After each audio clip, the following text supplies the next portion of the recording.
LaLa Speaks is about owning who you are. LaLa Speaks is about loving who you are. LaLa Speaks is about embracing who you are and allowing all those things to move you forward towards action. Every time I wake in the morning, I think even if my voice couldn't be heard, I still speak. And even if I get frustrated and I don't want to talk to the Lord, you know what? He still speaks. So now I'm just riding around in my Jeep, but I'm still tuned in to hear LaLa speak. She talking about what's right in the world and what goes wrong to make your spirit unfurl. Now that's speak to the masses, let them hear what you think. To the thirsty, let your words be a drink. LaLa, speak to them with the voice of community. Ninja gets to help restore unity. LaLa, speak to the masses, let them hear what you think. To the thirsty, let your words be a drink. LaLa, speak to them with the voice of community. Ninja gets to help restore unity. every first Monday at 9 p.m.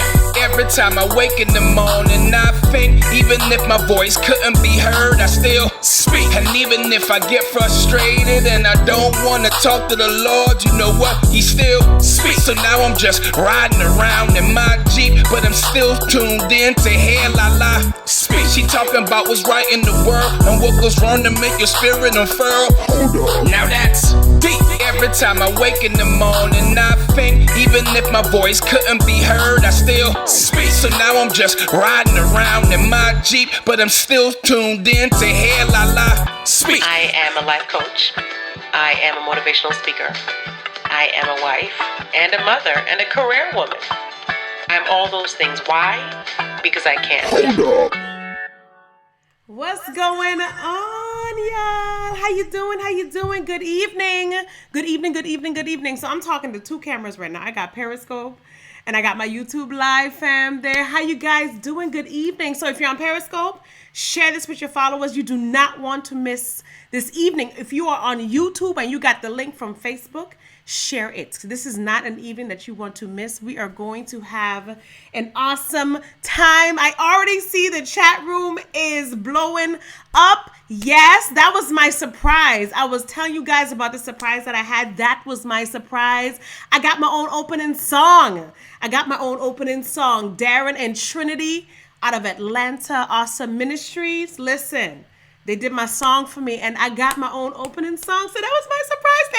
Thank you. I see the chat room is going in. The chat room is going in. I love it. I'll play it again a little later because you know we got some of our folk that just not gonna arrive on time. So I'm gonna play it a little later for them. But welcome to the show. First Mondays with LaLa. I am Landy, your host, the CEO of LaLa Speaks.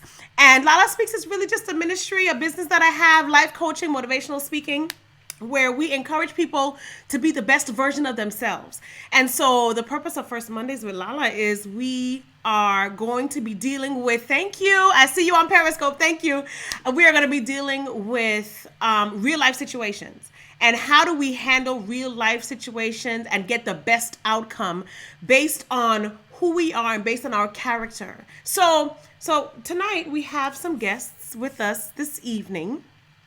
And before I get to my guests, I want to tell you what we're talking about tonight. Okay. So I see my Periscope people. Go ahead, share it, invite followers. I see, oh my goodness, I see my chat room. I got my husband in the chat room. He's going to be talking to you guys. Thank you. The lipstick shade. Thank you. I love it. Thank you guys so much for all the support and everything like that. But tonight's topic is he's working and she is mad. He is working and she is mad. I got this letter from my husband, who is the sole provider. And I'll read you the letter a little later after I introduce our guests. But he's the sole provider of the family. And he feels like his wife is nagging him because he's never there. And so I was really trying to get the stay-at-home moms and stay-at-home dads to weigh in on this one because I don't understand being a stay-at-home parent. And I can imagine it, but I don't understand it. But the letter that this guy wrote, the husband wrote, is very telling. And so we want to go into it tonight and we're going to have a good time with it. So at the end of the evening, we want to be able to give them because he said that he would share the fact that he wrote in to his wife and that both of them would be sitting watching the show this evening. So, as I always say, be respectful. Understand that everybody responds based on their own experience. And let's just have a good time and make sure that we leave them better than they came. Okay? So they are listening. And with that, I have some awesome guests with me this evening. I see you in Periscope. Keep sharing it in Periscope. Keep sharing it in Periscope. We have some awesome guests with us this evening. I have with us, and I will introduce them now, Denise and Ali Marcel of Marriage is Our Ministry. They are here with me this evening. Well, not here with me, but they're here with me, like on the phone with me. Okay? But we have Denise and Ali Marcel. Before I bring them on, I want to just talk a little bit about how I met them and whatnot. Great people. They have their own ministry. Let me show you what they look like. They're a cute couple. So, they enjoy each other and they have a good time with it. So Denise and Ali are here with us, and I'm very excited for them to, just come on and talk about this topic, because this is a relationship evening that we're going to have this evening. This is a marriage relationship that we are talking about. And so with that, I am going to bring them on. Denise and Ali, are you there? Yeah. Ministry. Yes. Let me turn one thing down. One second. Okay. All right. You guys are there? We're here. Yes. Awesome. Welcome to the show. I'm glad you guys. I'm glad you guys could come on and join us. I want you to introduce a little bit. Give us a little bit about yourselves and what your ministry is about, and then we're gonna jump into the reading of the letter. Okay. All right. We are Allison and Denise Marcel of Marriage is Our Ministry. And we are, I don't know, what's the best way to put it? My wife is sitting here looking at me like, you all are talking.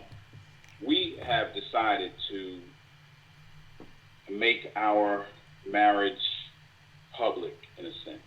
Okay. So we've decided to be very candid, very open about our relationship, about the challenges, about the highs, the lows, in hopes that individuals that come in contact with us will be able to relate and be able to understand that marriage works.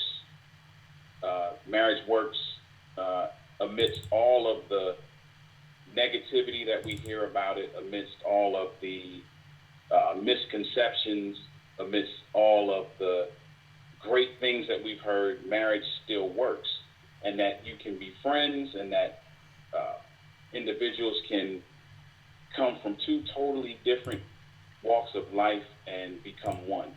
And so we've decided to share that via blog, marriageisOurministry.com. Since then, God has blessed, and we've been able to speak and been able to do a little bit of traveling and Awesome. podcasting and teaming up with some individuals from family life. And so we're just, just thankful for what God is doing, and just glad that we're able to share and that people are able to be blessed as a result. Cool. So let me ask you a question, because I've been married for a few years, and I know how difficult it is, just the both of us seeing eye to eye. So when you open it up, like you just said, you open up your marriage and it's kind of an open book, it's a public thing, and that being your ministry, how has that changed how you view your marriage? How has that changed just how you conduct yourself in your marriage? To be honest, it was when he said that he wanted to be candid with our marriage for the ministry, I kind of looked at him a little bit cross-eyed at first. I'm sure. But it makes us live what we talk about, pretty much. And so if we're here to help people, we have to live what we talk about, and it helps us to, if we tell people, you got to communicate, then that makes us have to communicate. Right. And if we tell people, you have to be honest, then it makes us have to be honest. True. It really makes us have to live or pretty much practice what we preach. And it's a journey, and, it takes a lot of prayer, and because, I don't always want to say things the right way. Yeah. So, it's a journey. And it is a blessing. What I like about what you said, Denise, is that it is a journey, and I think it's important, especially for those people who are contemplating marriage. I think it's important that those of us who are married be very real about it. It's not all a bed of roses. You're literally taking two people that have two backgrounds, two understandings on how life should be, and trying to bring them together and make it work and figure that thing out. But both people got to try and make it work. And so exactly.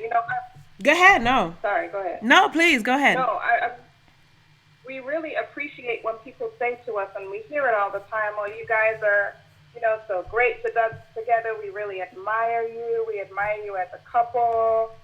That's what we're looking for. That's what we're striving for. And we always tell people, we're blessed and we appreciate the compliments, but what you see on the outside is not necessarily, it takes work to get there. Mm-hmm. And we don't want people to strive to be where we are. We want people to strive to be where God needs them to be. Yeah. No, that's great. I think that for me, my personal experience is, since getting married, I've learned so much more about myself. And I think that I actually was a lot more patient. My husband may not agree, but I was a lot more patient than I gave myself credit for. And but I think the journey that you go on as a person, just to learn yourself, right? And not only to learn yourself, but then to submit to another person and just be completely vulnerable and open yourself up to be hurt. You know what I mean?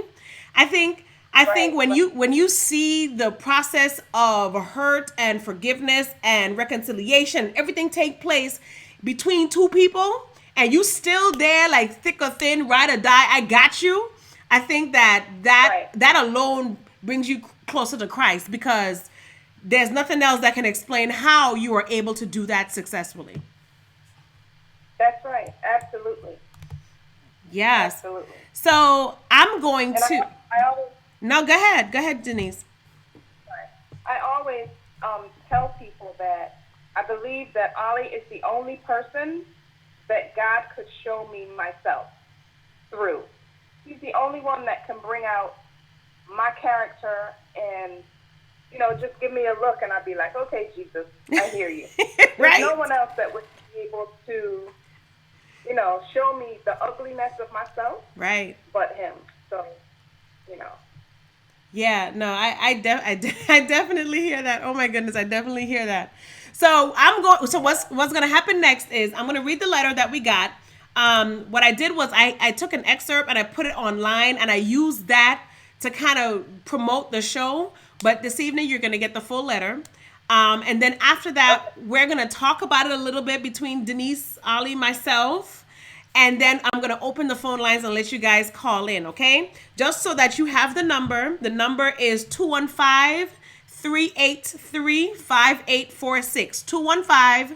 215-383-5846. So I'll read the letter, and then we're going to discuss it. You guys can start calling in, and then we're going to have a good evening. But I want to make sure that you guys get the letter, okay? So here is the letter. For my Periscope family, you're not seeing the screen, so I'll read it and just pay very close attention. But those of us who are on YouTube, they're actually seeing the letter, okay? So the letter goes like this. It says, Dear Speaks, I work hard for my family. My wife stays at home with our children, ages 2 and 4, and she lives well.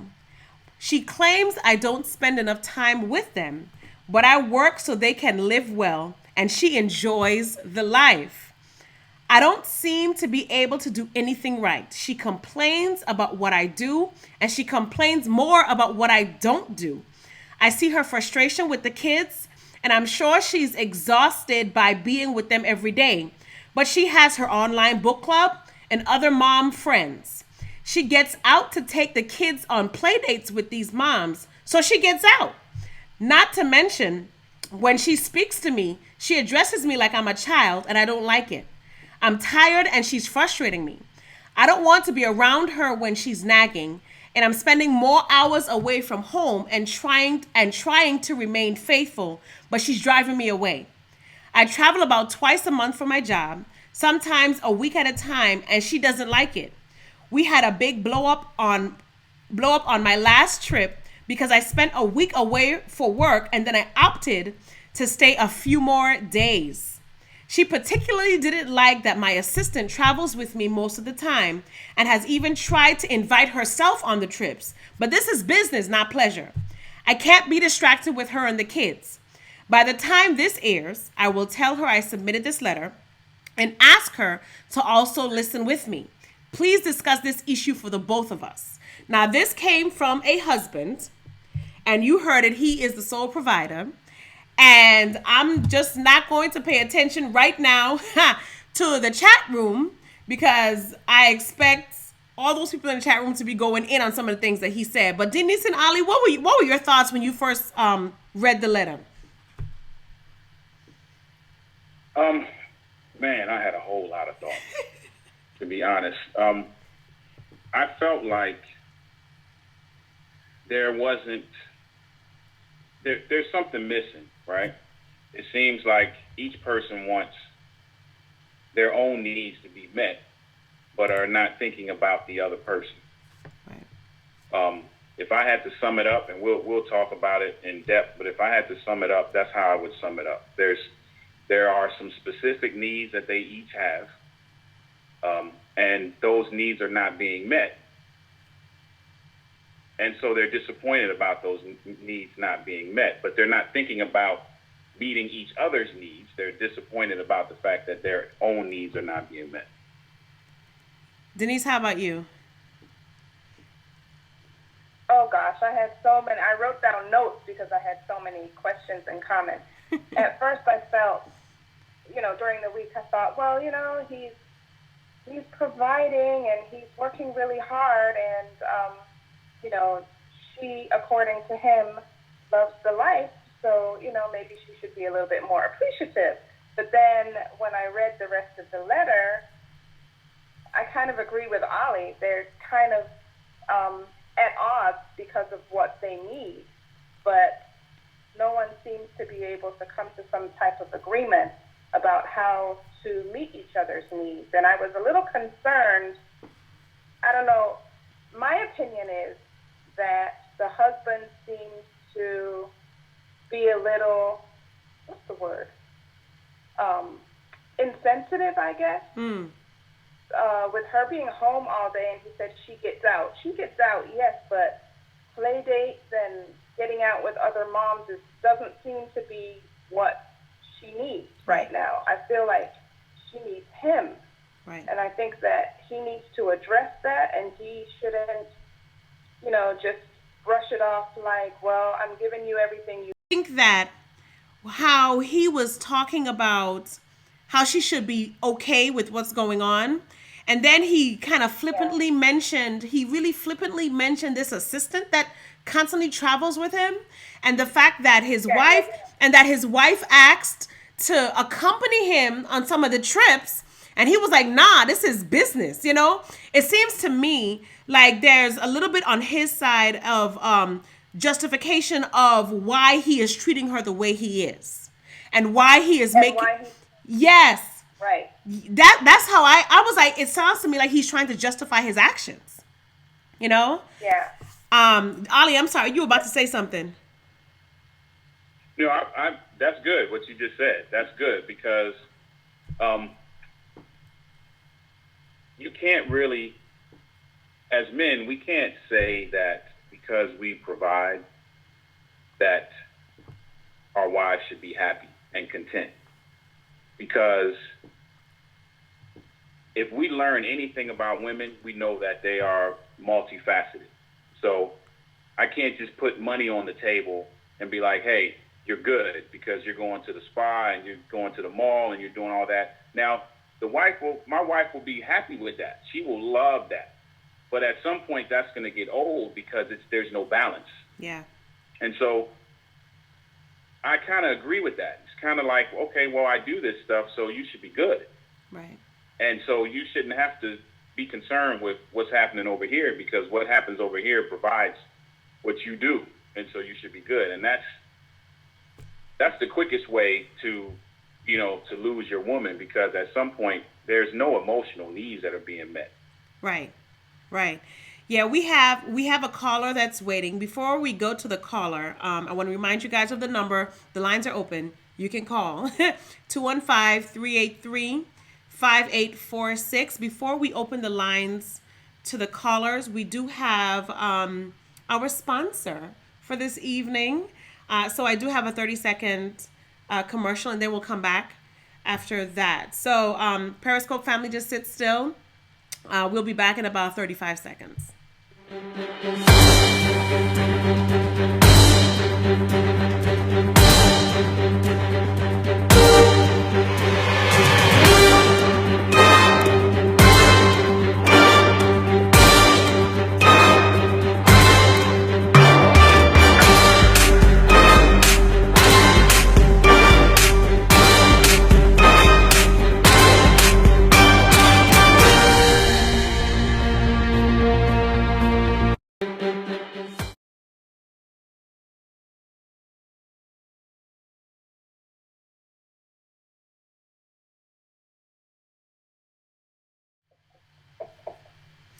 Okay, we are back, and that was a quick commercial from our Healthy 10 personal fitness trainer, John Wood Raphael. I can actually vouch for John Wood because he's my personal trainer, and I lost 30 pounds messing around with him for about a year and a half. So he's our sponsor for this evening. We'd like to thank John Wood for agreeing to sponsor this evening's show. But let me read the letter one more time, and then we're going to open the lines. All right, we have the letter saying, Dear Speaks, I work hard for my family. My wife stays at home with our children ages 2 and 4 and lives well. She claims I don't spend enough time with them, but I work so they can live well, and she enjoys the life. I don't seem to be able to do anything right. She complains about what I do, and she complains more about what I don't do. I see her frustration with the kids, and I'm sure she's exhausted by being with them every day. But she has her online book club and other mom friends. She gets out to take the kids on play dates with these moms, so she gets out. Not to mention, when she speaks to me, she addresses me like I'm a child, and I don't like it. I'm tired, and she's frustrating me. I don't want to be around her when she's nagging, and I'm spending more hours away from home and trying to remain faithful, but she's driving me away. I travel about twice a month for my job, sometimes a week at a time, and she doesn't like it. We had a big blow up on my last trip because I spent a week away from work and then opted to stay a few more days. She particularly doesn't like that my assistant travels with me most of the time and has even tried to invite herself on the trips. But this is business, not pleasure. I can't be distracted with her and the kids. By the time this airs, I will tell her I submitted this letter and ask her to also listen with me. Please discuss this issue for the both of us. So I'm going to open up the lines. We have last 4 digits, 8503. Please make sure that your computer is turned down so that we don't have any feedback here. Last 4 digits, 8503. You are currently on First Mondays with LaLa. Good evening. Good evening, Blandy. It's Harriet. Hey, Harriet. How are you? First of all, I'm going to need more than 30 seconds. I'm going to need more than 30 seconds, first of all. Oh, go ahead, please. Go ahead. I'm going to speak about this from my personal viewpoint. When I first saw the letter that you posted online, my first response was, she needs a hobby. And I say that because from my personal viewpoint, when I retired from my job, and I actually retired, my husband's a physician, I went to law school, I retired from my job. So, and I retired with the idea in which he was going to be the sole provider. When I did that, the first year of me being at home with the kids, I went bazity, just completely bazity. I was bored out of my mind. So I took into decorating the whole house, and I ended up with another job. But needless to say, the first thing that she needs to understand is trust. If you don't have trust in a relationship, you're always going to be wondering, what is he doing? The second thing that I see in this letter is, God forgive me, but his condescending tone in the letter, you know, she should be all right. She can't be all right if he's not involved. I mean, that's just plain and simple. She cannot be all right. Right. She should be okay if you're not involved. You are not only the sole provider, you're the man of the house, you're the husband, you're the father. And as much as you do for the family, you need to also do it in the home. I understand that your job takes you away from the home. My husband's job took him away from the home as well. But even when he was home, he was a present force in the home. So, yes, I agree with him. Yes, she does need to, lay off a little bit. But when he's home, he needs to be home and not have his mind elsewhere about how am I going to get out the house. Wow. Being with the kids all day, that's a job in itself. And I don't, however much money he's making, he's not making enough. Because being a full-time mom, she needs a raise. So whatever he's making, go ahead and double that because she needs more money. And that's me just for her. Right. And it also sounds, I didn't hear a mention of God one time in that letter. Have they sought out, marriage counseling, with their pastor or even with the outside source? Mm-hmm. Because what he's saying and what she's feeling, and she's just saying how she's feeling. I don't even know if this is really from her perspective, but it really starts with respect and trust. And until that is really to the top of their marriage, they're always going to have these issues of what are you doing, where are you going, when you coming back, how long are you going to be gone, what am I going to see, when the kids are going to be with you, and all these other issues that they're going to have. Yeah. So was that 30 seconds yet? I'm done. That was good though. That was good though. I have other callers coming. I'll let you I'll put you on mute, and if you want to say anything again, just press 1 and I'll know you want to talk again, okay? Denise and Ali, what do you think ma'am. What do you think about that comment from that caller? I agree. She does need to find ways to occupy her time, but I think it's bigger than that. Mm-hmm. I think they have to have a conversation, because the letter he mentions being spoken to like a child, but yet she spends her whole day with children.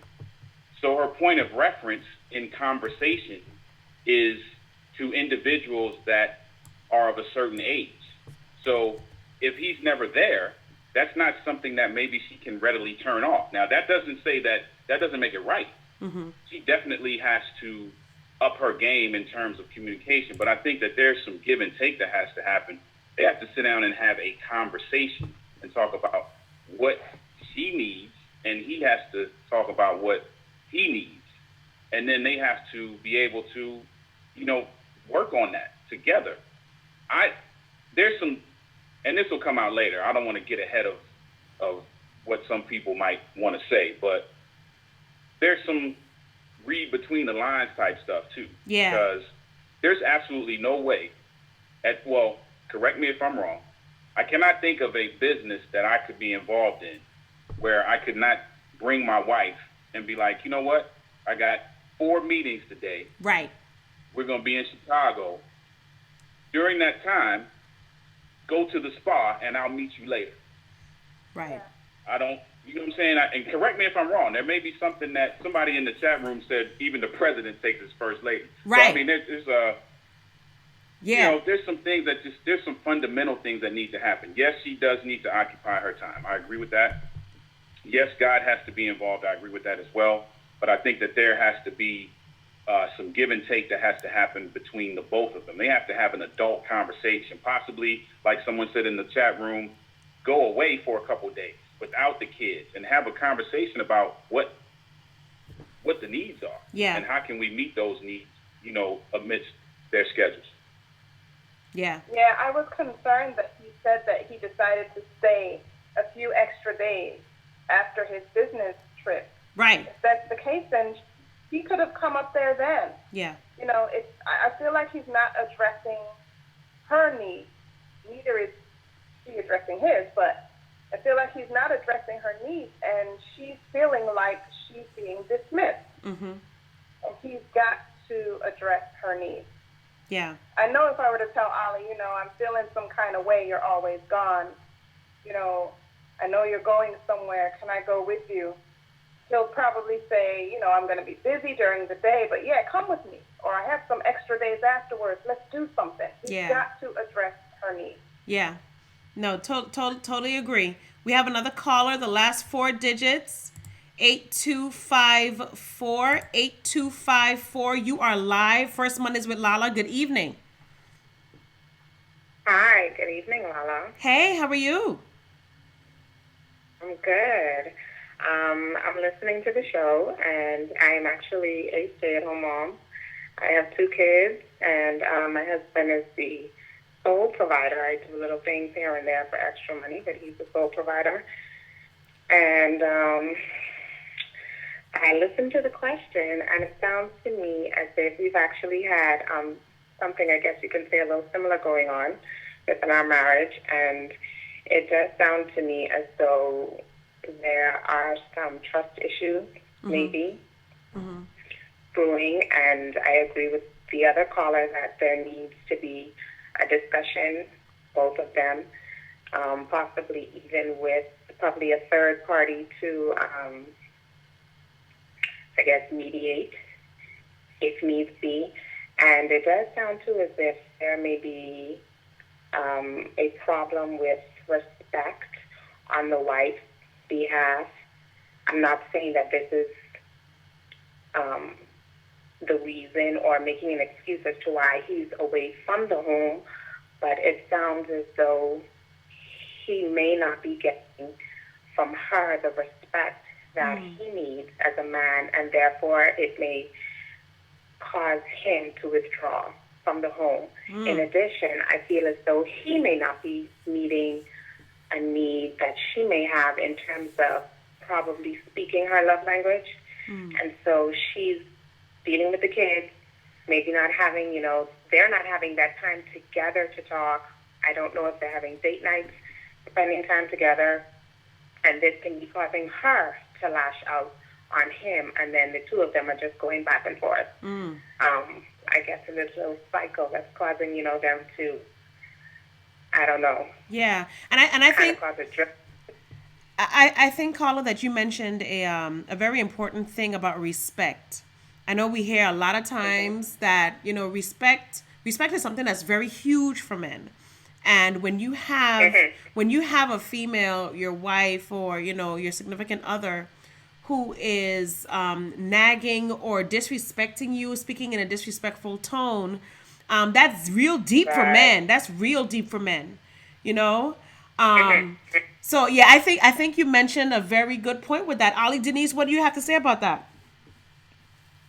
Absolutely, I agree with that 100%. I think the way that we speak to our husbands is going to either build them up or break them down and push them away. Yeah. Because she is complaining about what he doesn't do and complaining about what he does do. Obviously, the complaining is not working. Yeah. She needs to tell him, you know, talk to him and tell him the things that he does that she loves, or the things that he used to do that she loves. Talk to him in that way. The complaining, he's going to see it as nagging, and when you nag, men shut down. It's not going to help. Right. Yeah, I think that that's a very good point from the letter, in that he feels like she speaks to him like he's a child. I definitely think, and I've been seeing some of the chat in the chat room where it looks like everyone in the chat room is kind of saying it's kind of going both ways because they're kind of seeing it. But again, let's remember that this letter is just from him. We have not heard from her at all. And this is just from him. Caller, I'd like to really thank you for calling in. Let's move to the other call. 0690 is your last four. 0690. Good evening. You are live with First Mondays with LaLa. Hey, my favorite motivational person. This is Kennard. How are you? What's going on, Kennard? How are you? Doing fantastic. Enjoying the show. Good. I love the point. One of the points I was going to make was something that you just said, that this letter is a letter that we've heard only from his perspective. We have not heard her perspective as of yet. So it came totally from his. So I'm not going to sit in so much in a seat of judgment and say that he was being some type of... One of the questions I would like to ask him and her, even from the side that he said that she's nagging and those things, I would love to know what marriage model before them looked like. What was their exposure to marriage or a union? Because if he comes from a history where it's the man's job to go out and to work and to make the money, and you just stay out and work, and it's the woman's job to stay home, then he's going to have a slanted view of the union between him and his wife. If she's only seeing the time where mom and dad or, those who've been married in her life, the only time they communicate is when the woman is kind of sort of raising hell. I think one of the things I said in the comments, it appears as if they talk at each other instead of to each other. Right. And I guarantee if you talk with them more, they probably spend a whole lot more time texting instead of picking up the phone and talking. And there has to be some type of trade-off. So for me, it's not so much the quantity of time as much as it is the quality of time. Are you making time to spend with the wife and the children and make it quality time? Right. Just like she can't come on the business trip with you because it's business and she can't interrupt that, well, there ought to be time set aside in the year where the business can't interrupt the time that you have with her and the children. Right. Thank you for allowing me to speak. Awesome point. Thank you so much for calling in. That's an awesome point. We have Denise and Ollie. Did you want to jump in with anything there? That's a good point. I agree, but it all comes back to, in order for that to happen, somebody's got to step up to the plate and start a conversation. Yeah. I saw somebody in the chat room ask how do they navigate that conversation. Yes, you can get a third party if you're able to do that, if that's something that you can budget for and both of you are willing to do, then that's fine. But what if that's not an option? At some point, somebody has to be the bigger person. Somebody's got to start the cycle. So if you think about riding a bike, you can't just hop on a bike, typically, and it just begin to do what you want it to do. You got to make a move. You got to put your feet on the pedal, and you got to do something. So somebody's got to step up to the plate and say, hey, this is not working. This is how I think it would work, just to at least start a dialogue. But yeah, I agree. There has to be, if she can't come on the business trip, then there has to be some designated times where, it is just family, it's just wife and kids. But that still has to come out of some form of communication about this letter and how he and she feels right now, as opposed to where they want to be.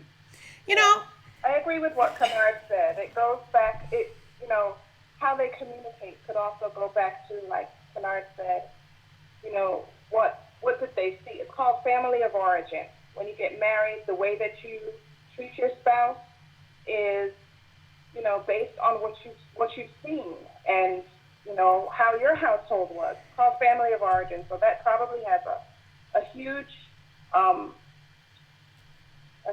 has a lot to do with the way they're communicating right now. Yeah. I ain't gonna front. I got an issue with the whole she can't go on the business trip thing. I think that's a cop out. I think for me, it sounds like someone who is not trying to work on their marriage. I'm just saying. I can't help it, because if you are aware of how she is feeling, either you lack such incredible sensitivity or you just don't care. And I would have a huge problem with the whole, nah, you can't come, is business. Well, you are not working 24 hours a day, right. and don't act like me and the children. Don't act like we are a distraction or an interruption for you. Don't act like that. So if I were her, I would have serious issue with that. I'm taking issue with that statement right there in that letter. We see you balling up your fist, Landy. I'm just saying. take issue with that portion of the letter. I really, really do. But we have another caller. Last 4 digits 8253. You are live with LaLa. First Mondays with LaLa. Good evening. Hello, 8253. Sorry, I had it on mute. Oh, hey. Hey, it's Leah. What's up, Ma? How you doing? It's Leah. I'm wonderful, Leah. How are you? You are live. Go ahead. Girl, I got my posters right here because I don't want to miss a point. Okay. Right? So several things that are interesting to me. One, it sounds like there's a lack of mutual respect and honor in the relationship, respecting the roles that they each, I would hope, took on with a sober mind. Like, you know, I hope it wasn't a drunken stupor that he decided to be the sole provider. Right. Financial sole provider. Because what she is providing is something that money really cannot buy, being the stay-at-home mom. Another thing I think is it sounds like they have gone so far away from the center. I don't know if they are believers. If they are, I would venture to say that there is probably a breakdown or a disconnect with their individual relationships with God, and or with their marital relationship with God. I think they got to get back to the center. Not to the center of why they got married in the first place, but to the center of their first love. Because I think the reasons why we got married, for any of us that are married, depending on what your reason is, that may not be the reason why you stay married. You know what I mean? Yeah. So I wouldn't even encourage them to review why they got married. Just find their lives at the center of Christ. One, I do think it's a good idea. The other caller mentioned that she finds something that she can do, that she can experience on her own outside of the home and away from the children. I do think that he needs to prioritize and maximize his time when he is home.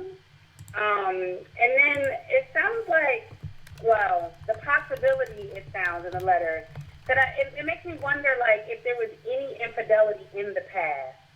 Yeah. I just feel like like you said, he's kind of flippant with the whole, I don't know, like the boundary, I don't know. It just sounds kind of, something ain't right. Something ain't right. In terms of that. A couple more things. I think that they need to figure out if they're ready to invest in breaking down some of the pride that's going on. There's a lot of pride showing up.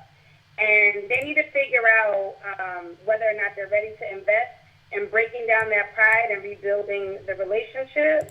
And that requires a lot of intention. And then the other thing, and this might be kind of unpopular, but the business trips alone, I don't know about y'all, but when I travel for work or to do speaking engagements, although I miss my family, there is a sense of recharging that I get from being away. And then I come home and I'm like, yes, you know, I'm ready to just be back in the swing of things. But depending on how often he is gone, like if he's gone twice a month for like, I don't know, twice a month and like 3 or 4 days at a time, that is a lot of time. And I just wonder, can you do one trip where the family goes with you every other month? Or is there a trip where they can have a grandparent or an aunt or godparent take care of the kids and she just go, just her, not even the kids, but she just go. So anyway, that's all I gotta say. I really pray that they find whatever it is that's necessary in order for them to maintain a healthy relationship. Because this doesn't sound very healthy. And they need some health and wellness back in this relationship. Yeah, it doesn't. While you were talking, Leah, I just got a notification on my website. The wife has sent a letter. I need to read it. So what I'm going to do right now, Denise and Ali, I just sent it to you on email. Leah, I'm putting you on mute. I'm going to keep you there just in case you want to come back. If anyone wants to come back who has already spoken, who is still online, press 1, and then I'll see that you want to come back. and then we'll get back. But I need to read what the wife just sent me. I'm gonna send y'all to break or something right now, and then we'll come back, okay? So we will be right back. Periscope, hold on. All right. Oh, so what I'll send you to is, this was a surprise that I announced on Facebook. Some friends of mine made a song for the show First Monday with LaLa, so that's what I'm sending to you. That's where I'm sending you right now. LaLa Speaks is about owning who you are. LaLa Speaks is about loving who you are. LaLa Speaks is about embracing who you are and allowing all those things to move you forward towards action. Every time I wake in the morning, I think even if my voice couldn't be heard, I still speak. And even if I get frustrated and I don't want to talk to the Lord, you know what? He still speaks. So now I'm just riding around in my Jeep, but I'm still tuned in to hear LaLa speak. She talking about what's right in the world and what goes wrong to make your spirit unfurl. Hold up. Now that's Speak to the masses, let them hear what you think. To the thirsty, let your words be a drink. LaLa, speak to them with the voice of community. Lend your gifts to help restore unity. LaLa, speak to the masses, let them hear what you think. To the thirsty, let your words be a drink. LaLa, speak to them with the voice of community. Lend your gifts to help restore unity. every first Monday at 9 p.m. Every time I wake in the morning, I think even if my voice couldn't be heard, I still speak. And even if I get frustrated and I don't want to talk to the Lord, you know what? He still speaks. So now I'm just riding around in my Jeep, but I'm still tuned in to hear LaLa speak. She talking about what's right in the world and what goes wrong to make your spirit unfurl. Now that's deep. Every time I wake in the morning, I think even if my voice couldn't be heard, I still speak. So now I'm just riding around in my Jeep, but I'm still tuned in to hear LaLa speak. I am a life coach. I am a motivational speaker. I am a wife and a mother and a career woman. I'm all those things. Why? Because I can. LaLa Speaks is about owning who you are. LaLa Speaks is about loving who you are. LaLa Speaks is about embracing who you are and allowing all those things to move you forward towards action. Every time I wake in the morning, I think even if my voice couldn't be heard, I still speak. And even if I get frustrated and I don't want to talk to the Lord, you know what? He still speaks. So now I'm just riding around in my Jeep, but I'm still tuned in to hear LaLa speak. She talking about what's right in the world and what goes wrong to make your spirit unfurl. Now that's Speak to the masses, let them hear what you think. To the thirsty, let your words be a drink. LaLa, speak to them with the voice of community. Lend your gifts to help restore unity. LaLa, speak to the masses, let them hear what you think. To the thirsty, let your words be a drink. Guys, we are back. Denise and Ali, you guys still there? Yes. All right, cool. So everyone, we are back. As I said, while I was sitting here, the wife sent in a response on my website, lalaspeaks.com. And so I don't know who these people are because they're submitting it on my website, and she anonymously submitted a response to what she apparently now heard from her husband in his letter. So I'm going to read that to you, and then we can now kind of talk on a maybe a little more holistic standpoint as it relates to what the husband submitted. All right, it says, please share this on tonight's show to gain additional perspective. This is what the wife is saying. Allow me to give you the rest of the story because I wasn't aware of what he submitted. I am the wife of Mr. TMP. That's how he signed his letter. I am the wife of Mr. TMP, and I had a successful career when we both decided to begin having kids. I agreed to stay at home with the children until they got to school age, and then I would return to the workforce. My husband has since changed his mind about that and wants me to stay at home even after they have gone to school. My desire is not to be at home indefinitely, and I think it is his way of controlling me and our household. We have been married 7 years, and ever since having children, his views have changed on how our household should run and my place as his wife in the home. Not to mention, he is very free to travel and be away for weeks at a time. When he met me, I was a very successful professional woman and reluctantly agreed to start a family after he finished his master's because I was at the height of my own career. We have done counseling with a pastor friend of his who also believes my place is in the home. After 2 sessions, I didn't return to counseling and have been growing more and more resentful of this entire arrangement. He has changed as a person and I feel stuck because all I have are our children, Mrs. Okay, so Denise and Ali, I'm gonna let you have that. Wow. Yeah, hashtag perspective change. Yes. Yes. Woo. That, honestly, that requires more than just somebody stepping up to the plate. Yo. They got to sit down with somebody. Yeah, and I would suggest when they speak with someone that it not be a friend. I think the person, whoever if she's willing to try to speak to someone else, and I would hope that she is, but I think that it shouldn't be a pastor friend or a friend. I think it needs to be someone that, can be objective to both of them. I wouldn't want to get counseling for something like this from a friend. I don't want there to be any, bias either way. I think it should be someone professional that they, good reputation maybe, but not necessarily a friend in this instance. But if There are. Go ahead, Ali. Go ahead. Go ahead. No, I was just saying that if she's a stay-at-home mom, then she may not have the disposable income. So she mentioned something about control, which means that she may not be able to afford someone outside of that. So the person who may be controlling the money may be controlling where they go for counseling or therapy or whatever. That's a good point. Yeah. Yeah. Okay. All right. I'm gonna let this simmer for a little bit. We have a caller that has been sitting waiting for a while. Last 4 digits 6516. While we pull this together, 6516. Last 4 digits. You've been sitting for a while. You are now live with First Mondays with LaLa. 6516. Are you there?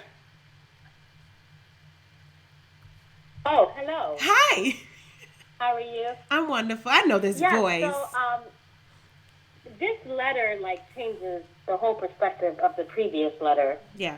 However, I would say that it's clear that the two individuals do not see eye to eye in their marriage. Mm-hmm. And there is a lack of value for each other. Mm. And I think that needs to be restored. They do need to sit down and, of course, with a third party that is neutral.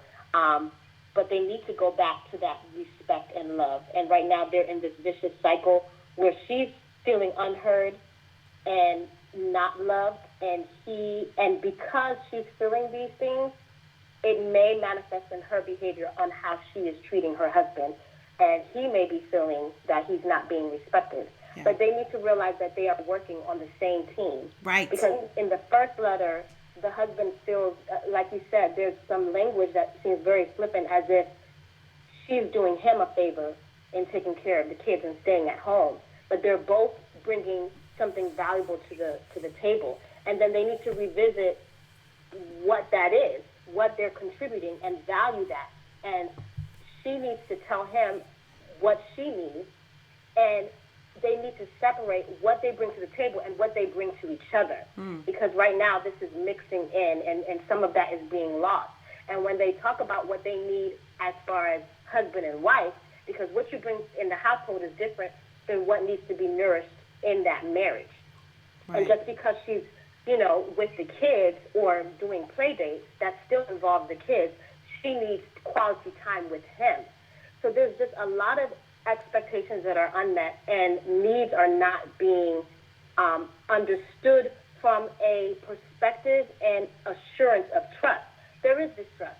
there's this thing that is keeping them from understanding one another from a genuine and honest place where they have the assurance that the other one wants what's best for the other person and that they are working together in making a household. All of that is lost, so they need a third-party guidance, and they need to have that hard, difficult, honest, truthful conversation with each other in order to resurrect what's lost here, the connection and intimacy that's lost. Yeah, I agree. And that's all. I agree, Carla. Thank you so much for calling in. Ali and Denise,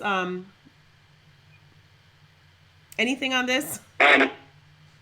Yeah, I agree. But now with this other side, I'm thinking some other stuff as well. I mean, yes, a third party will help unpack the whole thing with there being needs that aren't being met and things of that nature, and getting back to first love and that kind of thing. But I'm starting to question some things based on this perspective. And if there's single folk listening, I just want to throw this out there. When you are in a relationship, you're dating, and you notice red flags. We said this last week to some individuals. Red means stop. It doesn't necessarily mean kill the relationship, but it means stop and step back and make some decisions. And the reason why I'm saying that is because, one, she refers to this as an arrangement. Sure does. That's first off. Wow. The second thing is that she says, when he met me, I was a very successful professional woman and reluctantly agreed to start a family. Yeah. So were they even in love to begin with? Wow. Or was it just something that was happening and they just kind of went with the flow? Did she see some things? Did she already know that maybe his intention might be to keep this going forever, but because of where they were in the moment, she just went ahead and did it? There's a lot more that has to be unpacked now, because did she know? You know what I'm saying? If I ask my wife, hey, you know what, I want you to give up your career and stay home, and we don't have a conversation, we have a conversation, I say, I can easily tell her, hey, yeah, stay home until the kids go to school. All the while knowing that, who knows, based on my family of origin, that's what I believe to be the end all, that she has to be home forever. And she reluctantly gives that up. You don't reluctantly do anything when you're in love. Very true. So there's a lot more that has to be unpacked than just needs. They have to go back to where they were when this decision was made. And was this decision made, out of love, or was this decision made out of, hey, this is where we are, and, let's try it out. Yeah. And not only that, we keep talking about trust. It seems like there's a trust issue. But honestly, if he came in, or rather, if the marriage, if the foundation for the marriage was one way, and then for some reason it changed, and everyone didn't change with that, then trust would be hampered because of that change. I feel like she experienced a little bit of bait and switch. Like, he was first he was fine with marrying a professional woman. She's climbing, she's doing this or whatever. He gets his master's, so I'm guessing he can now provide. And he's like, you stay home until the kids can go to school. And then all of a sudden he's like, nah, you just stay home, and I'm gonna travel while you stay home. I wouldn't trust that either. That's a change. That's a serious change. And then the second thing that kind of bothers me about the letter, is that, now this is my other side thinking now, my life coach, motivational side, where she says all she has is her kids, right? You have so much more than your kids, so much more than your kids, and I kind of gotta say that, because I don't want you to feel like as if this is a hopeless situation for you. All right. I believe that with enough prayer and fasting in the midst of this, that you can truly overcome this. But you have to be, and so does he, have to be very real about this situation. I don't like the fact that his assistant is going with him on these trips, but I also don't like the fact in your letter that you called it an arrangement, right? And you put more emphasis on your missing your career and not missing your husband, or, you know what I mean? So I have a little bit of it. I'm a little unsettled with that because if it's me, he's saying in his letter that my assistant travels and we had a blow up over that. I'm guessing that the blow up was because the assistant travels, but in her response, she says nothing about the assistant. As a wife, I'm going to talk about that assistant because I got an issue with the assistant traveling. And she doesn't even mention that. She's mentioning her professional career. I got a little bit of a, I'm just saying. Ali Denise, I'm sorry. Go ahead. No, I mean, I'm with you 100%. And that's why, my total thought about this changed. Because was this about, was this even about love in the beginning? You know what I mean? It sounds like the whole thing with just her giving up her career, she's bitter about that. She seems a little resentful. Yeah. That, and maybe rightfully so, because, this seems to now have to, he's trying to make it be that she stay home forever. And so she's a little resentful that doesn't seem to have been what was agreed upon. Yeah. And she loves her career. So, yeah, she may seem a little bit frustrated and irritated when she talks to the kids because they're not, she didn't plan for it to be this way forever. Yeah. Yeah. We have two other callers. Before I go to those callers, I'll go ahead and hit back to our sponsor again, and then we will come back and take those two callers.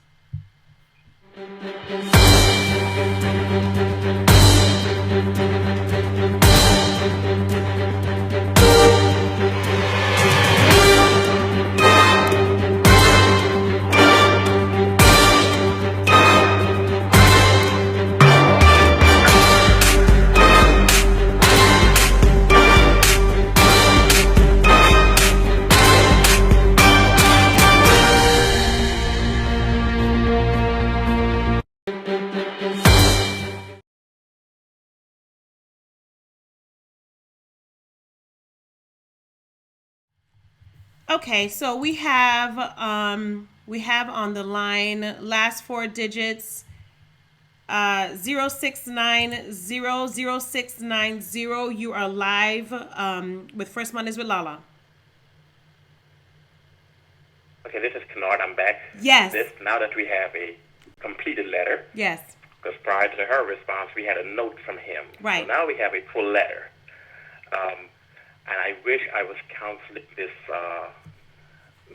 couple to help them to unravel this. My family values tell me whenever you get into a relationship with an individual, before you marry that person, get to know their family. Get to know mother, sister, brother, everybody. Because once you get to know those individuals, you may make another choice. What I'm hearing this young lady said, I don't have a problem with her saying it was an arrangement. That was the agreement we had. The agreement that we had is that I'm at the top of my game. You're trying to get to the top of your game. We have an interest in each other. I'm willing to slow myself down in order to help you to get to where you need to be. That was the arrangement, the agreement we had, that once you get there, then after the kids are at a certain age, then I return back to the workforce. Whether she said that to him verbally or that was their agreement. But what I heard you say a lot in the letter, I heard you say, her saying, we had this agreement. This is what we decided. But then she switched and say, but then he decided. He changed. So he took it from the two of them discussing and making decisions together, and he just decided this is what it's going to be. And that's when her resentment set in. That's when, so even when it talks about the assistant, and I'm going to come at this, LaLa, from a different perspective, I'm not even so mad about the fact that the assistant travels. Mm-hmm. And I don't think that in some way she's mad about that, but somewhere in her mind she's thinking, I as a woman, I'm not good enough to be in the workforce, but your assistant is a female that's in the workforce. Mm. Okay, so that has to play on her at some point. And now I understand when he said that the way she speaks to him, and they'll say, now I understand why she is talking at him. That it is her frustration. Oh. And he controls everything. He even gets to control who performed the the counseling sessions for them. Yeah. Yep. Yeah. Good point. The good points. All good points. Denise and Ali, what you think about that? Yeah, I agree 100%. You can tell now where, like I said, she sounds resentful. And, you know, her frustration is coming out by the way she speaks at him and at the children and the way she interacts with the children. She's frustrated and resentful. Yeah, somebody has to unpack that. And I think they have to start way before this right now. I mean, it has to go way back to why she was reluctant to begin with. And even before that. Because there's some stuff that happened before. I guarantee there's some stuff that happened before that caused her to be reluctant to begin with. And if you go into a marriage reluctant, then you're opening the door for all of the rest of this stuff to come through. All of the, the bitterness, everything that Kennard talked about, you're opening the door for all of that, walking into a situation reluctant. So all of that has to be unpacked. Yeah. Why did you do this if you were reluctant? That would be my first question. What made you agree to this in a state of reluctance? Yeah. I feel like that reluctance, it's like as if though she was second guessing herself. You know what I mean? Like she was like, I don't know about this, but I'm gonna try. Let me just see. Yeah.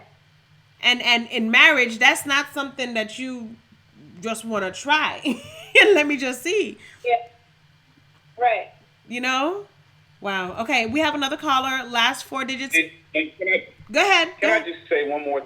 Somebody in the chat room just actually said exactly what I was thinking.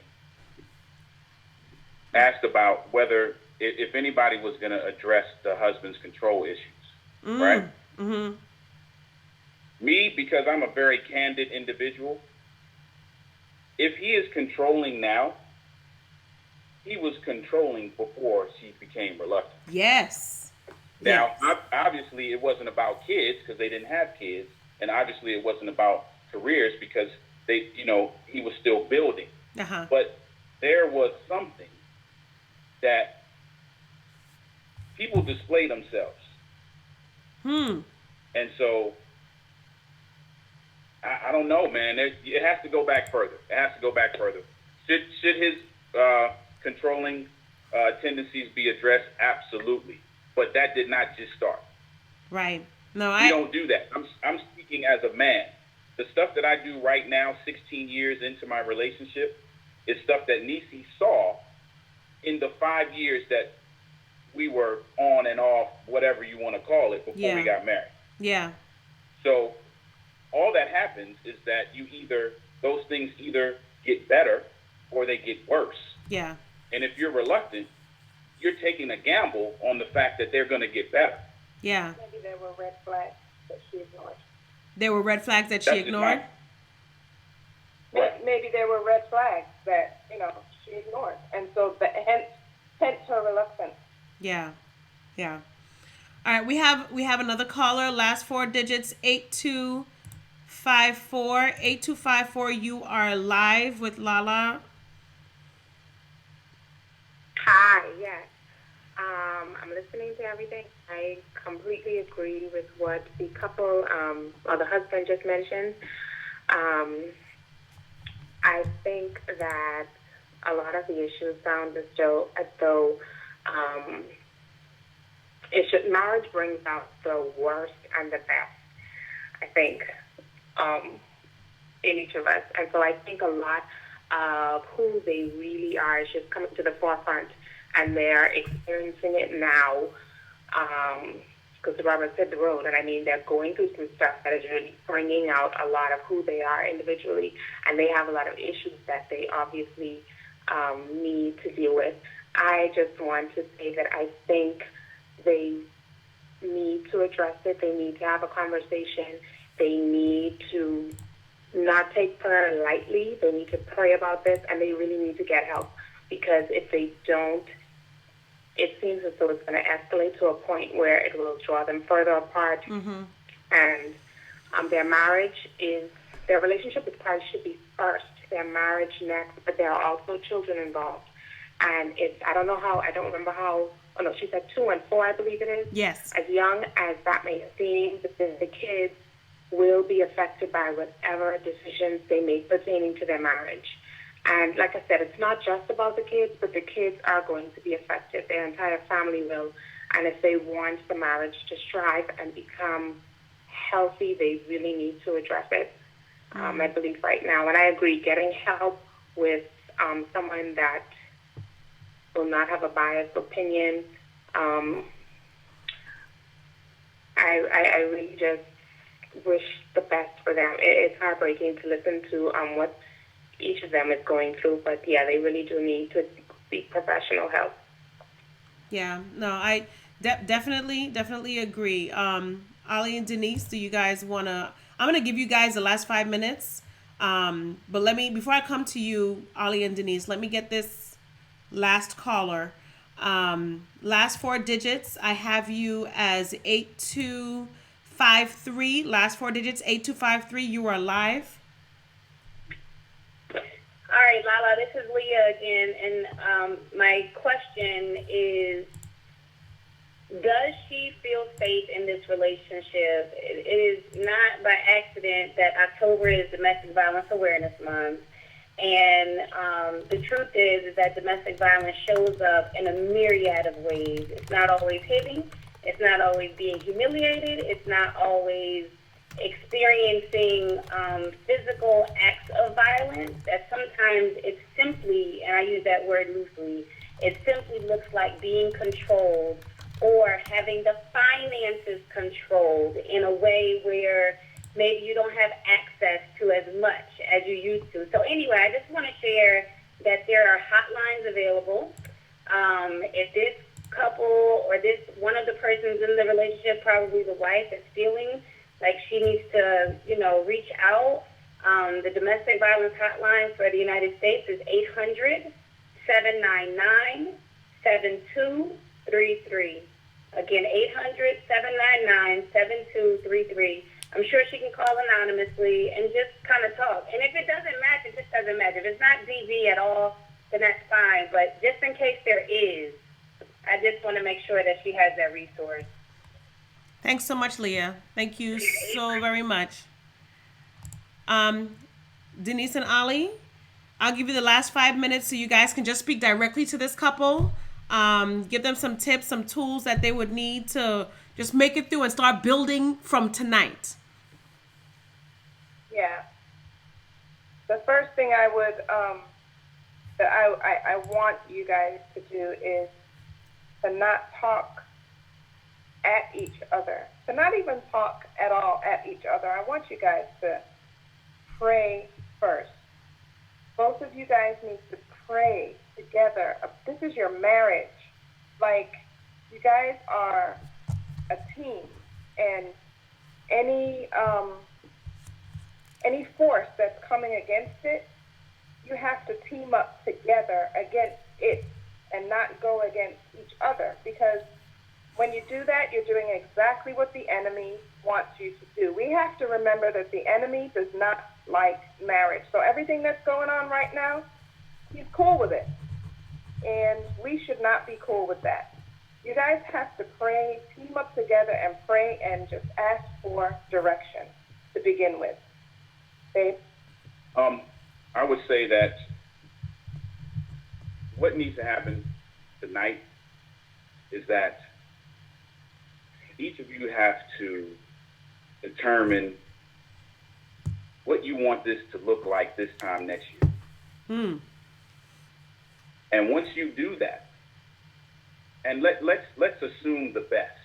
Let's assume that you decide that this time next year you want to be happy and you want to be enjoying each other and enjoying the kids and watching them grow and laughing and playing. Then the same strategy that you would use in your business to make sure that goals are met is the same strategy that you're going to take with each other. You're going to map out what needs to happen so that you can get to that point. So the first thing you got to do is decide where you want to be next year. If you decide that you want to be happy, then it starts with a conversation. And it can't be a conversation like Niecy said, talking at each other. Talk about wishes. Talk about dreams. This is where I see us. How can we get there? And then take some time to just step away from the kids. Doesn't have to be out of the house, but step away into your bedroom and just take some time to just spend some quality time with each other tonight, after deciding what you want it to look like, because it has to start somewhere. The same way in business, you have some goals, you're mapping out a game plan, you have a project coordinator or a manager who disseminates all this stuff and delegates these different things. This is you all's project. Take some time, spend some time together talking about what the project looks like. That is the very first thing I would recommend for you to do tonight, along with praying. Yeah. And Thanks. that doesn't mean that you're going to have a solution tomorrow. Right. But you have to start and start with, like Ali said, the planning or the vision, at least. Because regardless of the reluctancy, which for me is a red flag, there had to be something that made you go forward. Yeah. Yeah. And you have to now reach back and pull from that and pull that into your planning for what this next phase is going to look like. Yeah. I do believe that counseling has to be involved. And that's something that you all are just going to have to agree on. And then look for a third party who is neutral. And, feel free to reach out to LaLa or, other individuals that can point you in that direction. But that has to happen because this is a project.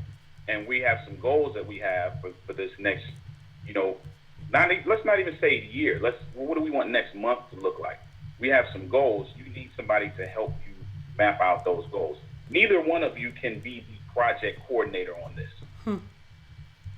You need a third party to be the project coordinator, and you need to go to that third party with the goals that you have in mind so that they can help you map out a game plan. Right. So tonight we want to come up with what we want it to look like. And then tomorrow we start making those steps. Absolutely.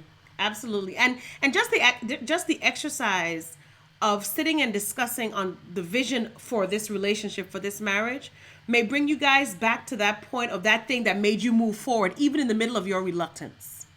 It may bring you back. It may remind you, okay, this is where we were before life got cluttered with all this other stuff that I can't get past. It is going to take me back now to where we were when it was just the two of us, when the both of us said we're going to do this together. So the process of just sitting down and talking about what you want this to look like is valuable beyond words. You guys got to be honest with each other. Make sure that this is what you want. Okay? Make sure that this is what you want, and then find a neutral party.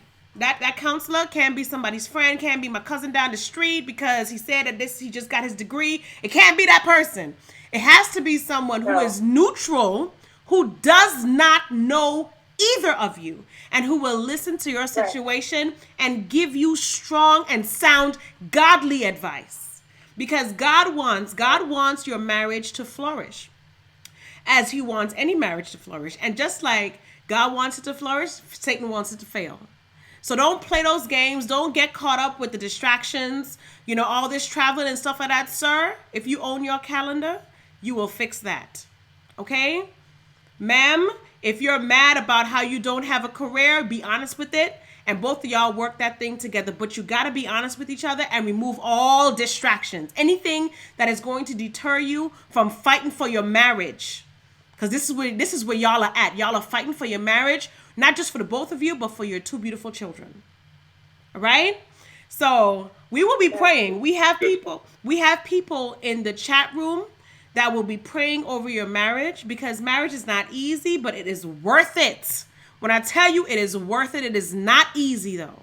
But the both of you got to be real about it, and don't take shortcuts in finding your good friend to do counseling. Don't take those shortcuts. Y'all got to be real with each other, and you got to make it happen. Okay? Listen, I appreciate. Now, it's very interesting to me.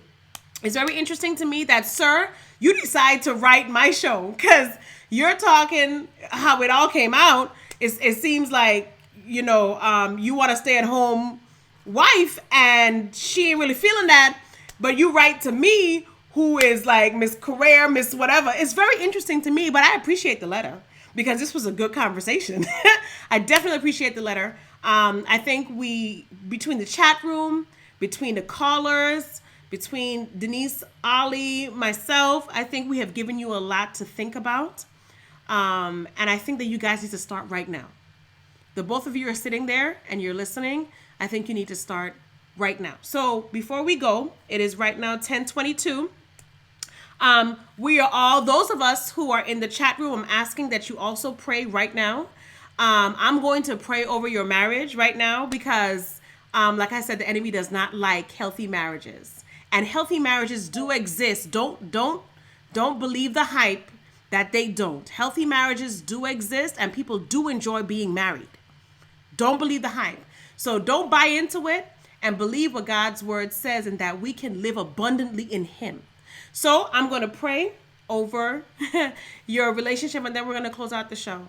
All right? I thank you so much for the letter. I really, really do thank you so much for the letter. Let's pray. Father, we come to you, Lord, lifting this couple up before you. Father, Lord, we know that that you are in the midst of them.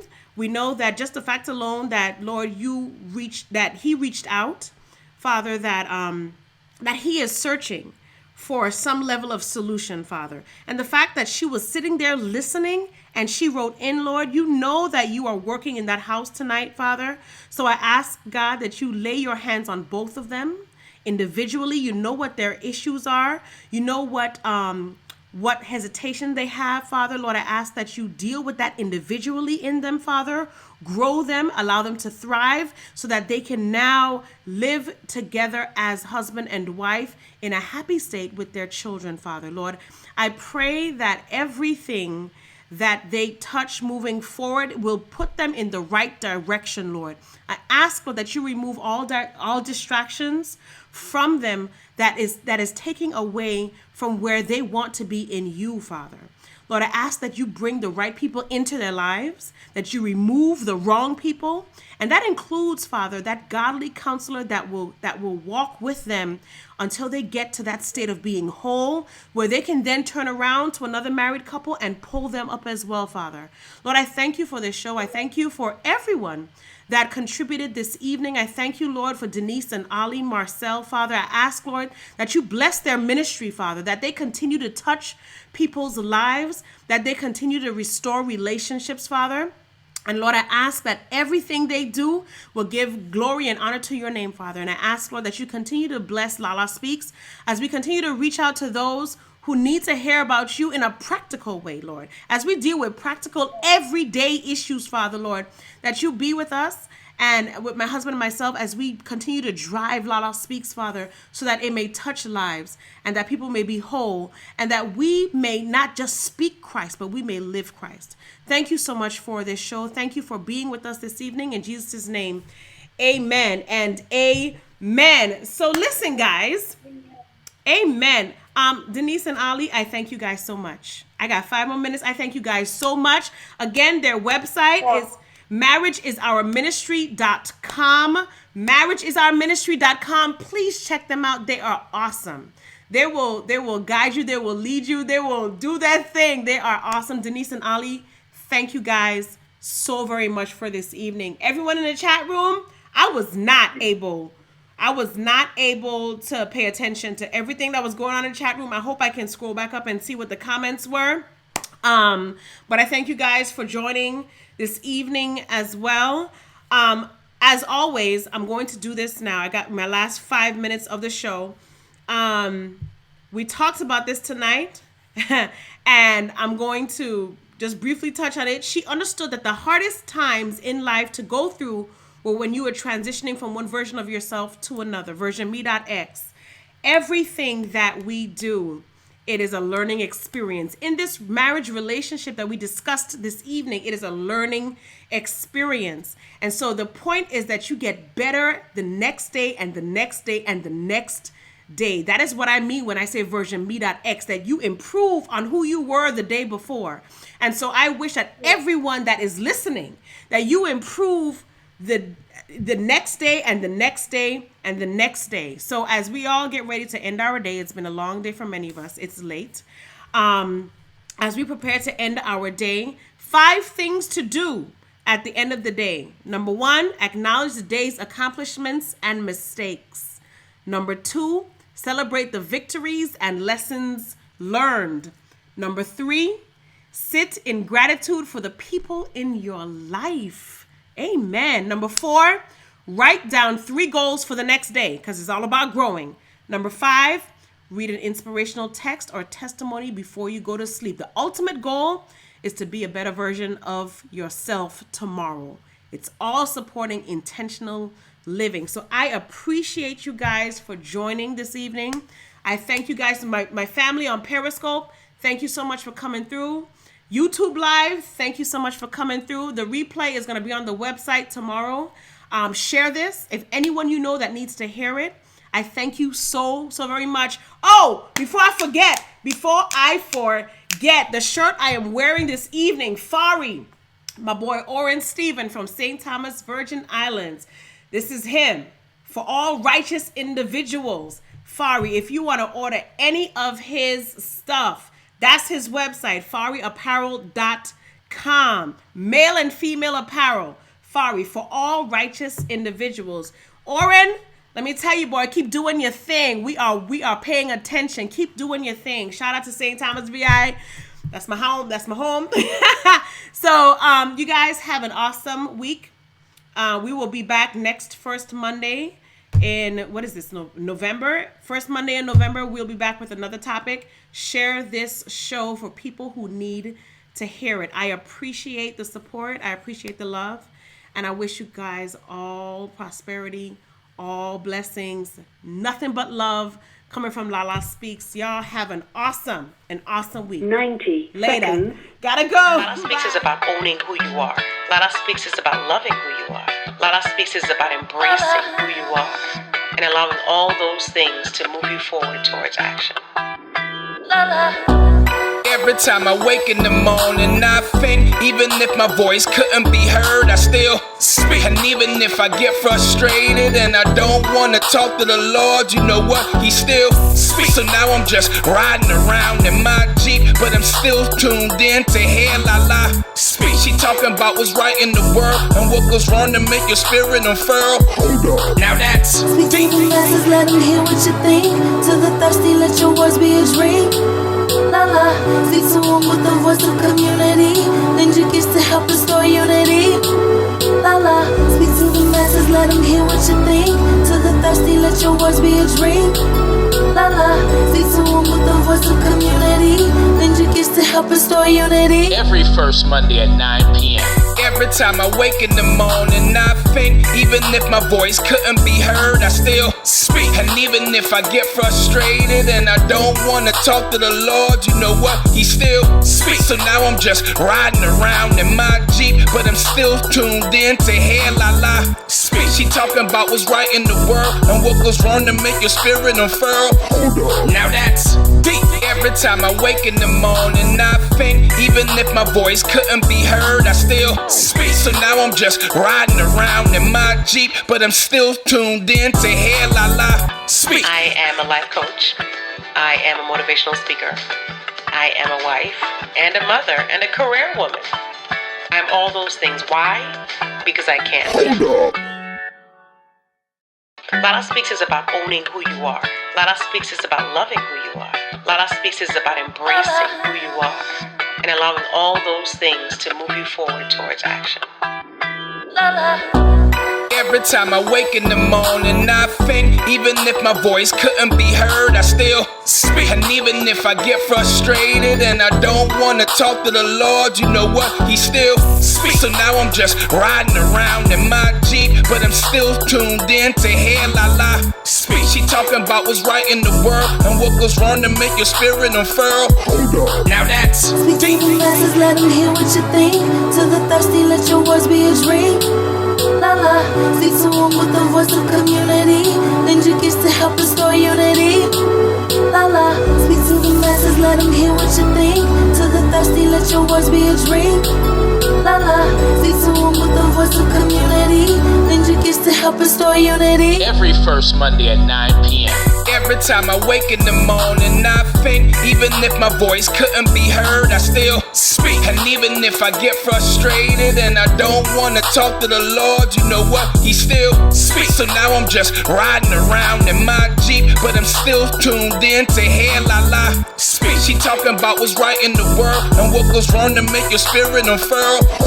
Now that's deep. Every time I wake in the morning, I think even if my voice couldn't be heard, I still speak. So now I'm just riding around in my Jeep, but I'm still tuned in to hear LaLa speak. I am a life coach. I am a motivational speaker. I am a wife and a mother and a career woman. I'm all those things. Why? Because I can. LaLa Speaks is about owning who you are. LaLa Speaks is about loving who you are. LaLa Speaks is about embracing who you are and allowing all those things to move you forward towards action.